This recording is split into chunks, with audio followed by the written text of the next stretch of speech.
Ahli Psikologi Saudari Nur Afni, Sarjana Psikologi, Magister Psikologi menerangkan bahwa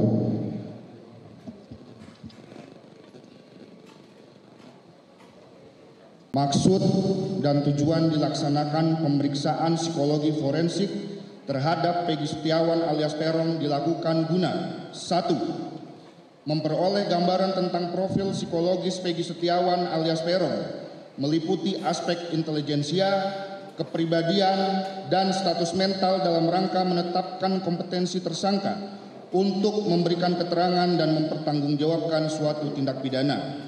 2. Mengevaluasi kredibilitas keterangan tersangka terkait peristiwa yang menjadi dasar perkara. 3. Mendapatkan gambaran mengenai konteks kehidupan psikososial tersangka. Hasil pemeriksaan tersebut akan digunakan untuk kepentingan penegakan hukum yang dilakukan dalam kasus tindak pidana yang dimaksud. Dari hasil pemeriksaan psikologi forensik memiliki kekuatan pembuktian dalam suatu perkara tindak pidana, baik dalam tahap penyidikan maupun pemeriksaan di pengadilan. Terhadap pemeriksaan Peggy Setiawan alias Peron diperoleh gambaran status mental Peggy Setiawan diantaranya sebagai berikut. 1. Kesadaran normal. 2. Penampilan. Peggy Setiawan terlihat lusuh, kurang merawat diri, dan tampak lelah. Proporsi tubuh kurus dan di bagian lengan sebelah kanan terdapat tato berbentuk bintang, disertai bekas luka berupa jaringan parut atau keloid di pinggir tatonya. 3. Aktivitas psikomotor. Selama pemeriksaan, Peggy kerap memegang dan menggaruk tangan, serta menggaruk kepala setiap merespon pertanyaan. Kontak mata kurang terjaga atau cenderung menghindari kontak mata dan terlihat gelisah. 4. Bicara. Dalam komunikasi, Peggy memerlukan waktu untuk merespon pertanyaan yang disampaikan pemeriksa. Ia juga sering menjawab tidak tahu, terlihat kebingungan, serta menyampaikan informasi dengan kalimat singkat dan terbata-bata. Dalam berbicara, suara terdengar lirih dan temponya lambat. Saat menjawab pertanyaan, Peggy sering melihat ke arah lain. 5. Orientasi. Tidak mengalami disorientasi waktu, tempat, dan ruang. 6. Memori. Kesulitan dalam menyampaikan informasi secara detail, beberapa informasi yang disampaikan tidak konsisten. Mood. Terlihat gelisah dan khawatir. 8. Emosi dan afek, selaras atau kongruens dengan isi pembicaraan. 6. Persepsi, tidak ada gangguan persepsi atau tidak ada halusinasi.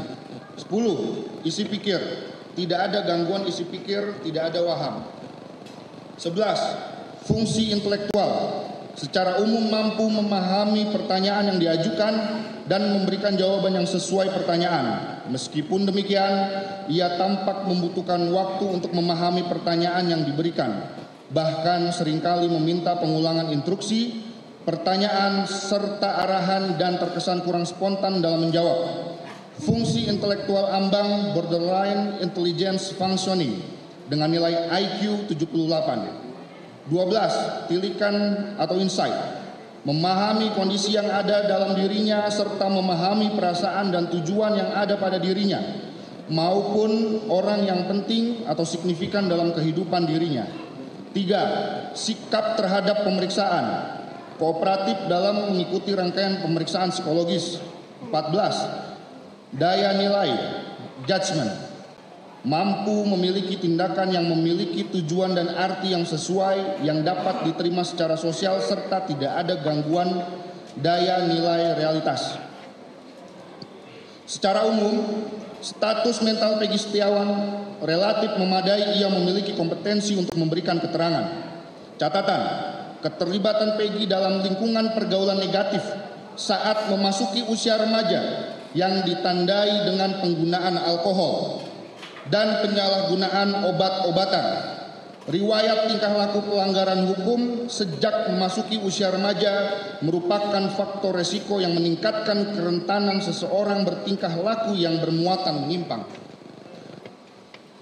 Bahwa dalam diri Peggy Setiawan ada sikap kecenderungan untuk berbohong atau menutupi kejadian yang sebenarnya dan manipulatif. karena ditemukan beberapa perbedaan cerita antara Peggy Setiawan dengan ayah kandungnya pada saat ditanyakan tentang peristiwa yang sama di antara keduanya, bahwa ada perilaku menyimpang yang dilakukan oleh saudara Peggy Setiawan dalam pelanggaran hukum, seperti tidak memiliki SIM, menggunakan sepeda motor yang tidak memiliki surat-surat kelengkapan yang lengkap, dan menggunakan obat-obatan terlarang, serta pernah ditangkap di Polsek Gunung Sari Cirebon. Kemudian dari hasil pemeriksaan psikologi forensik terhadap Peggy Setiawan memiliki indikasi untuk melakukan tindak pidana sebagaimana perkara yang dipersangkakan. Namun untuk lebih mengetahui secara mendalam perlu dilakukan pemeriksaan lanjutan. Pada saat saudara Peggy Setiawan ditanyakan secara langsung mengenai peristiwa tersebut di atas, saudara Peggy Setiawan menjawab tidak tahu. Akan tetapi, jika dilakukan pemeriksaan secara kolateral, yaitu dengan data-data yang secara tidak langsung dihubungkan dengan data-data yang lain, seperti pada saat dilakukan tes dengan alat Warsaw, ada perubahan reaksi emosi. Di saat kami memperlihatkan secara tiba-tiba dan cepat foto korban Eki ataupun Vina, ada sempat terjadi perubahan emosi pada saat melihat foto tersebut, sehingga tergambar adanya indikasi bahwa saudara Peggy Setiawan mengetahui peristiwa tersebut di atas. Akan tetapi untuk lebih mengetahui secara mendalam perlu dilakukan pemeriksaan lanjutan. Bahwa temannya yang bernama Sudirman pada pemeriksaan pertama, saudara Peggy Setiawan tidak mengenalnya. Akan tetapi pada saat pemeriksaan kedua, saudara Peggy Setiawan mengaku mengenal saudara Sudirman karena teman sekolahnya. Bahwa Peggy Setiawan memiliki karakter manipulatif dan saudara Peggy Setiawan dapat dimintai pertanggungjawaban atas perbuatan yang dilakukannya.